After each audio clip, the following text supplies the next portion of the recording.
हम ये जानते हैं कि दो नावों के ऊपर पैर रखकर चलने वाला हमेशा खतरे में रहता है। क्या आप लोग इस बात को जानते हैं? जानते हैं आप भी?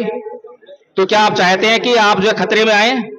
कुछ प्रतीक ऐसे हैं आपके पास जो है जो दूसरी परंपरा के हैं, क्या आप उनको जो है त्यागने के लिए तैयार हैं? बताइए, आप तैयार हैं? ये जो आपके गले में क्या लटका हुआ है, ये हथियार है, और बौद्ध धर्म में हथियार का कोई काम नहीं है। क्या आपको स्वीकार है? हमारी कोई जिद नहीं है, बौद्ध धर्म में कोई जिद नहीं है, कोई बहस नहीं है। अगर ये कहेंगे हाँ हम समझा रहे हैं कि क्या सही है क्या गलत है, अगर समझ में आ जाता है और उसका अनुसरण करते हैं तो अच्छी बात है, नहीं करते तो भी कोई बात नहीं है। क्या आपको स्वीकार है कि इसको आप त्याग दें? जी, तो इसको आप त्याग दें, फिर हटा दें इसको।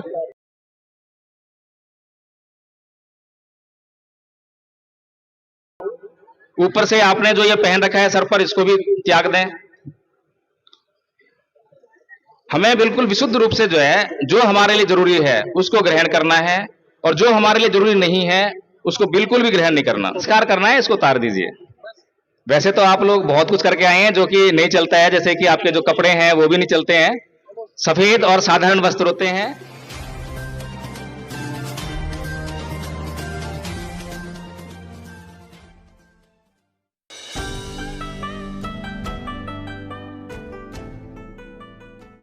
नमस्कार, आप देख रहे हैं एनबी न्यूज 24x7 नीलम बोध के साथ। साथियों, सबसे पहले मैं आप सबको आज बुद्ध पूर्णिमा की बहुत बहुत मंगल कामनाएं देती हूं, क्योंकि आज भारत देश के साथ साथ में पूरा विश्व बुद्ध पूर्णिमा का पर्व सेलिब्रेट कर रहा है और भगवान बुद्ध के विचारों को अपने जीवन में मनोसात करके उनको जन जन तक प्रचारित व प्रसारित करने का काम कर रहा है और अपने चित्त कलेशों को शांत करते हुए वो एक वैज्ञानिक सोच की तरफ बढ़ रहा है। तो आज हूँ साथियों मैं राजस्थान में आप देख पा रहे होंगे जिस तरह से हाथ में जय भीम का झंडा है, सर पर पगड़ी है और भी कई चीजें हैं। उसके पीछे आपको एक नीला पटका भी दिखाई दे रहा होगा दुपट्टे के रूप में, और तमाम लोग यहाँ पर आपको दिखाई दे रहे होंगे। तो साथियों मैं आपको अवगत करा दूं कि आज यहाँ पर एक विवाह संस्कार होना है जो कि धम्पत संघ के माध्यम से होना है और बौद्ध रीति से होना है। तो उसी को कराने के लिए आज पूरी धम्पत संघ की टीम यहाँ पर पहुंची है। और अभी जो वधू है, जिसे कि हम बौद्ध धर्म में दारिका कहते हैं, यानी कि पाली में दारिका कहा जाता है, और जो वर है उसको दारक कहा जाता है। हाथ में संविधान है, और संविधान किस लिए है, क्योंकि इस संविधान के कारण ही आज मैं कहूंगी कि इस भारत देश की तमाम महिलाएं स्वतंत्र जीवन यापन कर रही हैं, अपने तमाम हक अधिकारों को जान रही है और उन हक अधिकारों को जानकर अपने लिए एक अच्छा व सभ्य जीवन जीने का प्रयास कर रही हैं। और मैं ये कहूंगी कि आज भारत देश की तमाम महिलाएं चाहे किसी भी पद पर है तो वो इस संविधान की देन है। तो आज ये गौरवशाली पल यहाँ के लोग महसूस करते हुए, इस गांव के लोग महसूस करते हुए, इस पल को, इस क्षण को जीते हुए चारों तरफ महान पुरुषों की तस्वीरें आपको दिखाई दे रही होंगी। चाहे उसमें मैं महाकारुणिक तथागत बुद्ध की बात करूं जिनकी आज जयंती है, क्योंकि आज बुद्ध पूर्णिमा है। और बुद्ध पूर्णिमा को 3 ऐतिहासिक घटनाएं एक साथ घटी। नेपाल के लुम्बिनी में भगवान बुद्ध का सिद्धार्थ के रूप में जन्म हुआ, और उसके बाद में जो बिहार का गया है वहां पर उनको ज्ञान प्राप्त हुआ, और उसके बाद में जो सारनाथ है वहां पर उन्होंने पहला धम्मो उपदेश दिया, और कुशीनगर वहां पर उनका महापरिनिर्वाण हुआ। तो साथियों 3 घटनाएं एक दिन घटी, इसीलिए इसको त्रिपावन बुद्ध पूर्णिमा भी कहा जाता है। और आज ये एक ऐतिहासिक दिन परिवार वालों ने चुना कि आज इस गांव में एक इतिहास रचा जाए। और आप सामने देख पा रहे होंगे कि जो दारक है हाथ में जय भीम का झंडा लेकर आगे बढ़ता हुआ, और तमाम जो उसके साथी साथ चल रहे हैं। तो साथियों बहुत सारा बदलाव यहाँ पर आज आपको देखने को मिलेगा। तमाम विवाह आपने देखे होंगे, तमाम संस्कार देखे होंगे, लेकिन यह संस्कार अनोखा है, अलग है। और अलग मैं इसलिए कह रही हूँ क्योंकि भारत में जो संस्कृति किसी समय वास करती थी वो धीरे धीरे लुप्त हो गई, लेकिन एक बार फिर से वो संस्कृति फिर से जीवित हो रही है। और उसी का नतीजा आप देख पा रहे होंगे यहाँ पर दारक और दारिका के रूप में, जिस तरह से हाथ में संविधान, हाथ में जय भीम का झंडा। और ये जो पल है साथियों, इसको महसूस कीजिए और देखिए कि किस तरह से धम्पत संघ की टीम इस संस्कार को कराती है, यानी कि संस्कार को कराती है।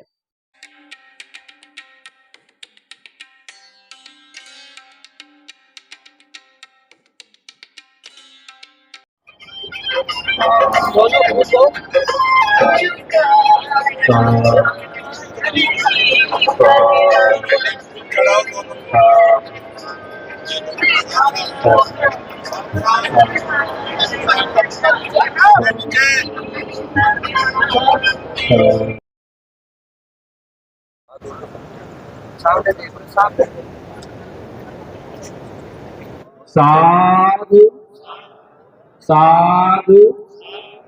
सबको पसंद आ रहा है? कोई दिक्कत तो नहीं है? अच्छा, दिखाई नहीं दे रहा। चलिए कोई नहीं, वीडियो बन रहा है, सबको दिखाई देगा बाद में। नीलम मैडम का यूट्यूब चैनल है एनबी न्यूज, अभी सब तुम्हारे एनबी न्यूज 24/7, और ये वीडियो जो आपको कल परसों मिल जाएगा, देखने के लिए मिलेगा।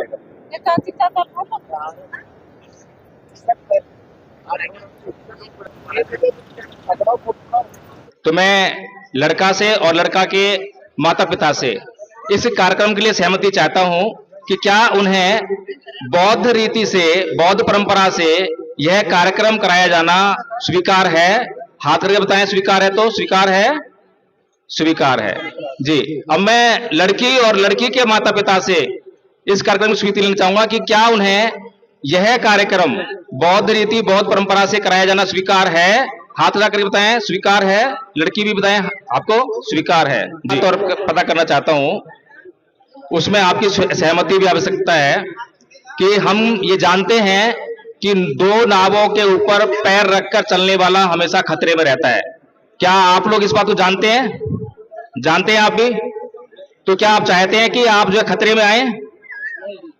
तो जो यहां पर जिस परंपरा से यह कार्यक्रम होने जा रहा है, और जो कुछ प्रतीक ऐसे हैं आपके पास जो है जो दूसरी परंपरा के हैं, क्या आप उनको जो है त्यागने के लिए तैयार हैं? बताइए, आप तैयार हैं? कौन कौन से प्रतीक आपने जो है दूसरी परंपरा का ले रखा है, जानकारी है? ये जो आपके गले में क्या लटका हुआ है, ये हथियार है, और बौद्ध धर्म में हथियार का कोई काम नहीं है। क्या आपको स्वीकार है? हमारी कोई जिद नहीं है, बौद्ध धर्म में कोई जिद नहीं है, कोई बहस नहीं है। अगर ये कहेंगे हाँ हम समझा रहे हैं कि क्या सही है क्या गलत है, अगर समझ में आ जाता है और उसका अनुसरण करते हैं तो अच्छी बात है, नहीं करते तो भी कोई बात नहीं है। क्या आपको स्वीकार है कि इसको आप त्याग दें? जी, तो इसको आप त्याग दें, फिर जो है हटा दें इसको। आदरणीय आचार्यगण और देख लें और कौन से प्रतीक आपको दिखाई दे रहा हो जिसको त्यागना हो। ऊपर से आपने जो ये पहन रखा है सर पर, इसको भी त्याग दें। हमें बिल्कुल विशुद्ध रूप से जो है जो हमारे लिए जरूरी है उसको ग्रहण करना है, और जो हमारे लिए जरूरी नहीं है उसको बिल्कुल भी ग्रहण नहीं करना। संस्कार करना है, इसको उतार दीजिए। वैसे तो आप लोग बहुत कुछ करके आए हैं जो कि नहीं चलता है, जैसे कि आपके जो कपड़े हैं वो भी नहीं चलते हैं, सफेद और साधारण वस्त्र होते हैं। दुल्हन जो है जब संस्कार कंप्लीट हो जाता है उसके बाद बनती है। अभी तो दोनों लड़का लड़की हैं तो साधारण तरीके से होना चाहिए। खैर कोई बात नहीं, अभी नया नया कदम है तो बहुत कुछ है जो कि और परिवर्तन होना चाहिए था, लेकिन अब बाकी के लिए जो है इस परिवार से सहमति ले ली गई है। आप लोगों को कोई आपत्ति तो नहीं है? किसी को कोई आपत्ति नहीं है? बहुत चल रहा है। चलिए अब मैं जो है शुरू करवाएं खमायाचना से। चलिए खमायाचना करवाएंगे अभी जो है लड़का लड़की और उनके माता पिता, ये खमायाचना करेंगे, और आप लोग भी करें तो आपके लिए भी अच्छा रहेगा। तो हम बोलेंगे और हमारे पीछे पीछे आप जो है करेंगे, ठीक है? हाथ जोड़ लीजिए। वैसे तो सिटिंग जो है भगवान बुद्ध के सामने होनी चाहिए, लेकिन व्यवस्था ऐसी नहीं बन पा रही। इधर मुंह कर लें, इधर मुंह कर लीजिए। ओकास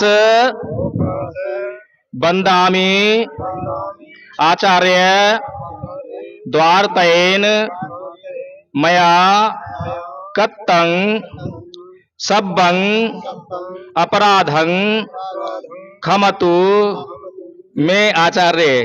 मुझे 3 द्वारों मन वचन कर्म से मेरे द्वारा जो अपराध हुए होंगे उन सबको क्षमा कीजिए। दूसरी बार भी तीसरी बार भी मुझे क्षमा की। ओकाश अहं आचार्य तिसरणेन सह पंचशीलं धम्मं याचामि अनुगहं कत्वा शीलं देथ में आचार्य।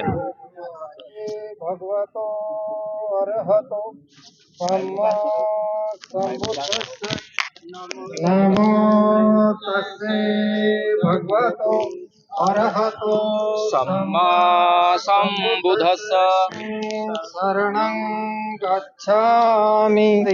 मुक्तिपाता वे बोलो पीछे पीछे सिक्खापदं समादयामि मोसावात अदिन्नादानं वेरमणि सिक्खापदं समादयामि। सभी बोल।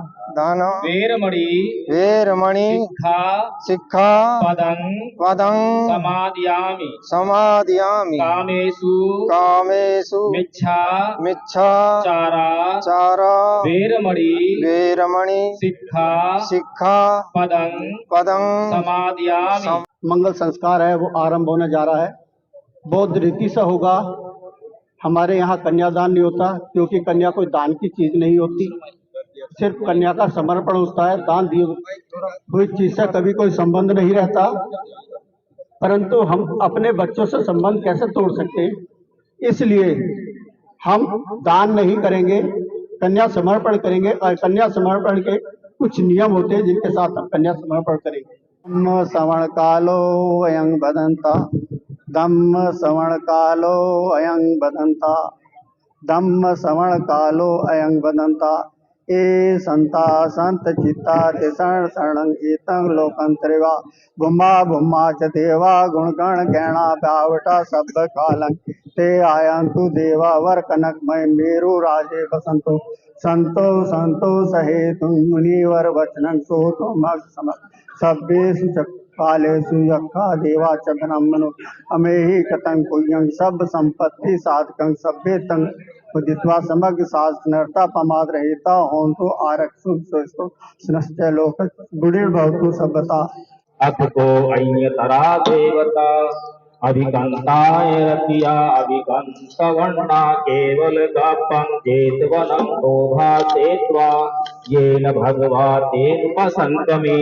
उपसंकमित्वा भगवन्तम् अभिवादेत्वा एकमन्तं अट्ठासी एकमन्तं थिता घोषा देवता भगवन्तं गाथाय अजभासि बहुदेवा मनुष्या च मङ्गलानि अचिन्तयुम् आकाङ्क्षमाना सोत्थानं द्रोहे मङ्गलमोत्तमम् असेवना च बालानां पण्डितानां च सेवना पूजा च पूजनीयानां एतं मंगलमोत्तमम्।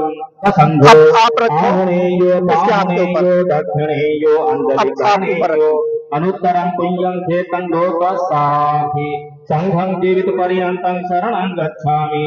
ये च संघा अतीता च ये च संघा अनागता पचुपन्ना च ये संघां वन्दामि सप्पदा नत्थि मे शरणं अय्यं संघो मे शरणं वरम् एतेन सत्यवचेन होतु मे जय मङ्गलम् उत्तमङ्गेन वन्देऽहं संघं च त्रिविधोत्तमम् संघे यो फलितो दोषो संघो कमतो तङ्गमम्। त्रिरत्न की भावना से भावेश जी को अपनी पुत्री नाम लो उसका रवीना को उनके पुत्र वधू के रूप में पुत्रवती के रूप में सौंपते हैं और आशा करते हैं कि ये मेरी पुत्री का जीवन भर उसी तरह निर्वाह करेंगे जिस तरह से अब तक हमने किया था।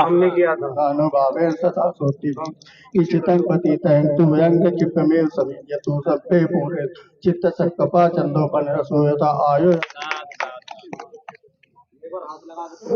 आजीवन इन्होंने साथ रहना है, तो उसके लिए कुछ जो है हम प्रतिज्ञा इन दोनों से कराएंगे।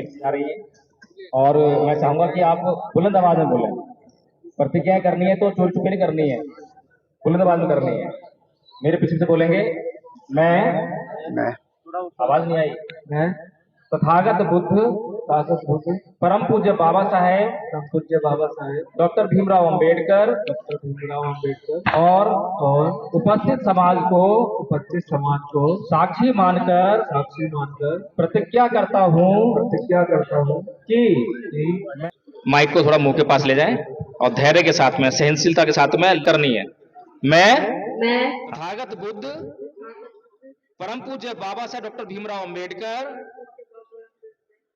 और उपस्थित समाज को साक्षी मानकर प्रतिज्ञा करती हूं कि मैं अपने जीवन साथी से कभी भी हिंसात्मक, कटुतापूर्वक, तंजात्मक, आक्रामक, अभद्र इत्यादि प्रकार का व्यवहार नहीं करूंगी। मैं अपने जीवन साथी का पूरा मान सम्मान करूंगी और दूसरों से भी करवाऊंगी और मैं अपने जीवन साथी का अपमान कभी नहीं होने दूंगी। मैं अपने जीवन साथी के जीवन की सभी आवश्यकताओं को सामर्थ्य के अनुसार पूरा करूंगी। मैं अपने जीवन साथी के परिवार व रिश्तेदारों का ठीक उसी तरह सम्मान करूंगी जिस तरह से मैं अपने परिवार व रिश्तेदारों का सम्मान अपने जीवन साथी से चाहती हूं। मैं प्रत्येक कार्य जहां तक संभव हो सकेगा अपने जीवन साथी की सलाह से करूंगी। मैं अपने जीवन साथी से अपनी आय और आय के साधन जब तक कि कोई उचित कारण मौजूद ना हो कभी नहीं छुपाऊंगी। मेरे द्वारा अर्जित संपत्ति एवं धन को जीवन के सम्यक निर्वहन के लिए अपने जीवन साथी की सलाह से खर्च करूंगी। मैं अपने मन में अपने जीवन साथी के सिवाय किसी अन्य पुरुष के प्रति मिथ्याचार का विचार नहीं लाऊंगी और अपने जीवन साथी के प्रति हमेशा वफादार बनी रहूंगी। मैं कभी भी अपने जीवन साथी से जब तक कि उचित कारण मौजूद ना हो कुछ भी नहीं छुपाऊंगी और मैं अपने जीवन साथी से कभी झूठ नहीं बोलूंगी। मैं कभी नशा इत्यादि नहीं करूंगी, कभी तंद्रा, आलस्य, प्रमाद नहीं करूंगी और मैं अपनी पूरी योग्यता, क्षमता व सामर्थ्य से अपने परिवार के लिए जरूरी कार्यों का संपादन करूंगी और मैं अप्रमादी रहकर अपना जीवन जीने का भरपूर प्रयास करूंगी। मैं गरीबी को एक रोग समझूंगी और गरीबी को अपने जीवन में कभी नहीं आने दूंगी। मैं अपने जीवन साथी के साथ गरीबी व अशिक्षा से मुक्त, गौरवमयी व सम्मानजनक सामाजिक जीवन व्यतीत करूंगी। मैं अपने जीवन साथी को अपनी अपेक्षाओं के बोझ से नहीं दबने दूंगी। मैं अपने जीवन साथी के साथ हमेशा क्षमाशील बनी रहूंगी। मैं अपने जीवन साथी के साथ हमेशा सहनशील बनी रहूंगी। मैं अपने जीवन साथी के साथ हमेशा मैत्रीपूर्ण व्यवहार करूंगी। मैं अपने जीवन साथी के साथ हमेशा करुणामयी व्यवहार करूंगी। मैं अपने जीवन साथी के साथ हमेशा प्रसन्न रहूंगी। मैं अपने जीवन साथी को कभी भी संकट की घड़ी में अकेला नहीं छोड़ूंगी मैं अपने जीवन साथी को सदैव दान पारमिता का अभ्यास करने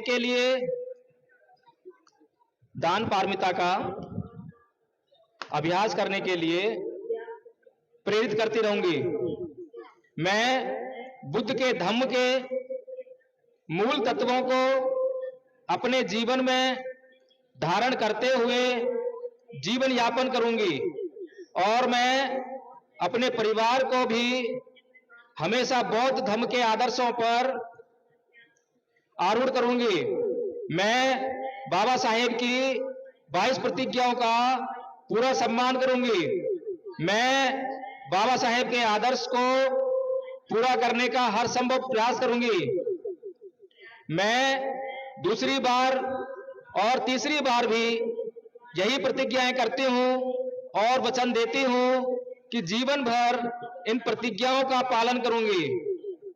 मैं पुनः भगवान बुद्ध और बाबा साहेब में पूर्ण श्रद्धा और विश्वास रखते हुए उपस्थित समाज को साक्षी मानकर वचन देती हूं कि जो प्रतिज्ञाएं मैंने की हैं उनका जीवन भर पालन करूंगी। साधु साधु साधु। अहं सहसमभिनमित सायुधन्तं गिरिमेखलं उदित घोरससेन मारं प्राणादितम् अभिधनाजित्वा मुनिन्दो तं तेजसा भवतु ते जय मंगलानि। मारातेकमभियुज्यति सब्बरति घोरं पनालवकमकमत दयाखं खन्ति सुदन्त वेदनाजित्वा मुनिन्दो तं तेजसा भवतु ते जय मंगलानि। नालागिरिङ्गज्वरं अतिमातभूतं तावग्निचक्रमसनेव सुदारुदन्तं मेतम्बुशेखविदनाजित्वा मुनिन्दो तं तेजसा भवतु ते जय मंगलानि। खितखग्गमतिहत सुदारुदन्तं तावन्ति योजनपथ अङ्गुलिमालवन्तं ईशे विखन्तत जित्वा मुनिन्दो तं तेजसा भवतु ते जय मंगलानि। तत्वान काठमुद्रं इव गम्भीरा चिंचाय दूढवचनं जनकाय मध्ये संतेन सोमविदना हित्वा मुनिन्दो तं तेजसा भवतु ते जय मंगलानि। सत्संभुजगं मय्ये पुतेन थेर भुजगेन तमापयन्तो इन्दोपदेशविधना जित्वा मुनिन्दो तं तेजसा भवतु ते जय मंगलानि। भुजगेन सुदत्त हस्तं ब्रह्मं विशुद्धि ज्योतिमयी दीपकाविधान आणागदेन विधना विद्या मुनिन्दो तं तेजसा भवतु ते जय मंगलानि। बुद्ध जय मंगल आठ गाथा यो वाचको दिन दिनो सरते मदन्ति हितवान अनेक विविधानि चुपतवानि मोक्षं सुखं अधिगम्य आरो संपन्नो। आपस में सब अपने अपने ऊपर है। जय मंगल। अब शादी संस्कार जो है संपन्न होता है। इसके बाद महिला को प्रतिनिधित्व करने वाली नीलम बोध जी को आपके सामने बुलाता हूँ। वो बहुत विदुषी है, अपने विचार आपके सामने रखें। नीलम बोध, कितना टाइम रुक सकते हो? जितना मैं बोलना चाहूँ उतना रुक सकते हो। 1 घंटे, 2 घंटे, 3 घंटे या फिर सुबह तक? चलिए, बहुत बहुत साधुवाद आप सभी का। और आप सभी को मेरा क्रांतिकारी जय भीम, नमो बुद्धाय। और आज जो यहाँ पर विवाह संपन्न हुआ है, दोनों दंपत्ति को मैं बहुत बहुत मंगल कामनाएं देती हूँ उनके उज्जवल भविष्य के लिए। और जिस तरह से उन्होंने जो 22 प्रतिज्ञाएं ली हैं, उनको अपने जीवन में पूरी निष्ठा ईमानदारी से मनोसात करें और अपने जीवन को बड़े सरल तरीके से अपने माता पिता का मान सम्मान करते हुए, परिवार का मान सम्मान करते हुए और अपने महान पुरुषों की विचारधारा का मान सम्मान करते हुए हमेशा उनका सत्कार करें। मैं आपको बस इतना ही कहना चाहूंगी कि आज जो ये विवाह हुआ है इस गांव के लिए एक बहुत बड़ा उदाहरण है और इनसे भी मैं उम्मीद करती हूँ, दोनों युवा साथियों से, कि आज जो विवाह आपका हुआ, आपने जो 22 प्रतिज्ञाएं ली है, इन 22 प्रतिज्ञाओं को आप सही साबित कर देना। कभी कल को कोई ये कहने वाला ना आए कि देखिए बौद्ध धर्म से विवाह हुआ था तो लड़ाई झगड़े हो रहे हैं। तो इसलिए नैतिक ड्यूटी आपकी बनती है, आपके परिवार की बनती है और जितना मान सम्मान आप एक दूसरे का करते हैं, जितना बेटिया आप अपने माता पिता का करती हो, उतना ही मान सम्मान आप अपने सास ससुर का करना। इनको पिता और माँ की तरह देखना, कभी ये फील मत कराना कि मैं आपकी बहू हूँ। और आपसे भी आग्रह करूंगी, आप कभी भी इनको ये फील मत कराना कि ये हमारी बहू है। और घूंघट करता मैं देख रही हूँ, थोड़ा सा और बोलना चाहूंगी, इस बिटिया से कभी भी घूंघट मत करवाना, कभी भी मत करवाना, क्योंकि कहीं ना कहीं एक चीज मैं देखती हूँ, महिला ही अक्सर कहती है कि घूंघट इज्जत का प्रतीक है। बेटी है, शादी हो गई है, ससुराल चली गई है, जेठ है, ससुर है, घूंघट तो करना पड़ेगा। लेकिन मैं पूछती हूँ तमाम महिलाओं से जो कहती है कि घूंघट इज्जत का प्रतीक है, अगर इज्जत का प्रतीक घूंघट है ना, तो इस भाई से भी घूंघट करवा लेना, इज्जत डबल हो जाएगी अगर अपनी बहू का घूंघट ना उघड़वा सको। देखिए, हम अम्बेडकरवादी हैं, हम बाबा साहब के अनुयायी हैं, हम उनकी बातें तो बहुत करते हैं, लेकिन जब उनकी बातों को जीवन में उतारने की बारी आती है, क्योंकि बाबा साहब ने संविधान में पहला ये अधिकार समानता का दिया, तो जो समानता का अधिकार दिया वो समानता हमें अपने घर में भी दिखानी पड़ेगी, अपने व्यवहार में दिखानी पड़ेगी। और आपसे भी मैं उम्मीद करती हूँ कि इन माता पिता को छोड़कर जा रहे हो तो ये माता पिता आपको मिल रहे हैं। आप भाई को अगर छोड़ के जा रहे हो मायके में, तो भाई के रूप में ससुराल में आपको जेठ मिलेगा, देवर मिलेगा। अगर अपनी बहन को मायके में छोड़कर जा रहे हो तो ससुराल में आपको ननद के रूप में बहन मिलेगी। तो जितना प्यार सम्मान मान अपना आप अपने घर का करते हो, उतना ही अपने ससुराल वालों का करना।